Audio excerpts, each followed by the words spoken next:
Salah satu tips untuk bisa menghilangkan kecemasan atau menghilangkan stres adalah dengan membaca buku. Kenapa? Kita bahas di video kali ini. Aduh gimana ini? Aduh kok sakitnya datang terus sih? Kok sensasinya datang lagi sih? Ketika teman-teman diem aja kok sensasinya datang lagi? Kok malah tambah banyak sensasinya? Dan idealnya apa yang teman-teman baca itu berkaitan dengan kondisi. Assalamualaikum warahmatullahi wabarakatuh. Salam sehat dan berkah selalu untuk kita semuanya. Kembali lagi di konten SM Care di YouTube SM Edi Solution ya teman-teman ya. Kita akan bahas sebuah hal yang mungkin sering banget ditanyakan oleh teman-teman ya, terkait dengan bagaimana cara untuk menghilangkan kecemasan, bagaimana cara untuk mengurangi tingkat stres seseorang. Di mentoring kita sering sampaikan ke teman-teman, solusi yang bisa dilakukan adalah dengan membaca buku. Kenapa? Karena menurut berbagai macam studi menyampaikan bahwa ketika orang membaca buku, mata dan pikirannya itu hanya akan terfokus dengan apa yang dia lihat pada saat itu. Nah, sementara ketika pikiran dan mata kita itu tidak fokus dengan membaca buku atau mungkin ngelamun lah atau diem, pikiran ini akan mengeluarkan kalimat-kalimat yang semuanya serba negatif. Dipicu dengan self-talk atau kalimat yang dibatin atau kalimat yang dibicarakan dengan dirinya sendiri. Apalagi pas kondisinya sedang sakit. Saya merasa ketika teman-teman sakit, kemudian mungkin ngelamun atau tiduran gitu ya, yang ada di pikirannya tuh bukan soal gimana ya caranya buat sembuh, tapi yang dominan atau lebih sering teman-teman bayangkan atau bicarakan dengan dirinya sendiri, itu mungkin kurang lebihnya seperti ini. Aduh gimana ya, kambuh terus setiap hari. Ya Allah sakit, ya Allah kok gini terus. Aduh gimana ini, aduh kok sakitnya datang terus sih, kok sensasinya datang lagi sih. Banyak banget kalimat negatif, banyak banget keluhan yang teman-teman sampaikan ke dirinya sendiri. Ya intinya tidak menerima dengan kondisi sakit yang dirasakan. Ya.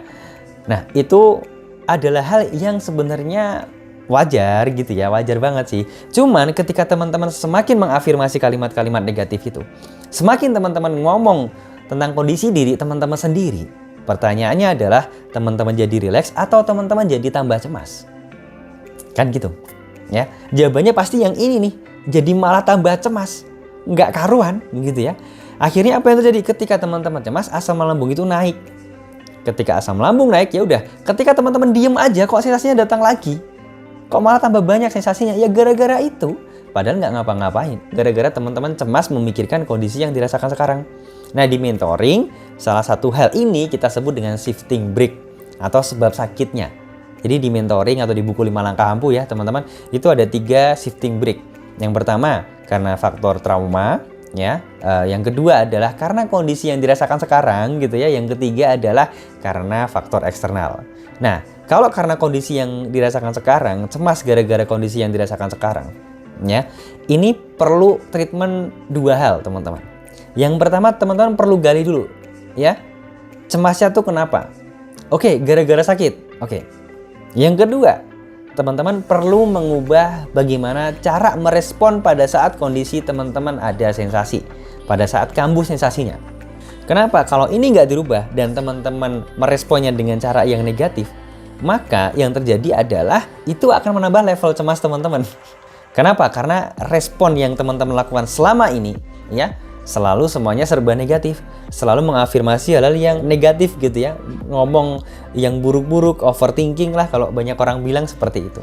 Maka perbaiki cara meresponnya. Dan selain itu, silakan teman-teman rutinkan mulai membaca buku.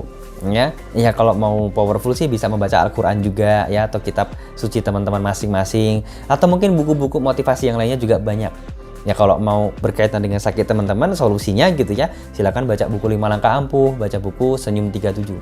Kenapa? Ketika teman-teman tidak meluangkan diri untuk ngelamun, ketika teman-teman tidak membiarkan pikirannya ini bebas dan berkeliaran kemana-mana, fokus dengan membaca apa yang ada di buku, maka itu akan mengurangi kecemasan teman-teman, mengurangi tingkat stres teman-teman. Apalagi kalau buku itu sesuai dengan kondisi yang dirasakan teman-teman dan solusinya ada di situ. Kayak buku 5 langkah ampuh, kayak buku Senyum 37 gitu ya. Wah, saya rasa teman-teman akan tambah bersemangat tuh di situ. Dan yang ada di pikiran itu bukan self-talk negatif lagi, bukan hal yang negatif lagi. Pasti akan hal yang positif. Ya, jadi intinya adalah ketika teman-teman membaca buku, itu akan mengalihkan fokus teman-teman tidak berpikir terhadap sensasi. Dan idealnya apa yang teman-teman baca itu berkaitan dengan kondisi yang bisa membantu teman-teman dapat hasil yang signifikan. Makanya kita sarankan baca buku seperti yang kita sebutkan tadi. Gitu ya teman-teman ya. Semoga bermanfaat apa yang kita sampaikan ini. Ya kalau bermanfaat silahkan di-share juga tidak ada masalah. Kita terima kasih juga. Semoga segera bisa dapat perkembangan yang signifikan ya teman-teman ya. Salam sehat dan berkah selalu. Wassalamualaikum warahmatullahi wabarakatuh.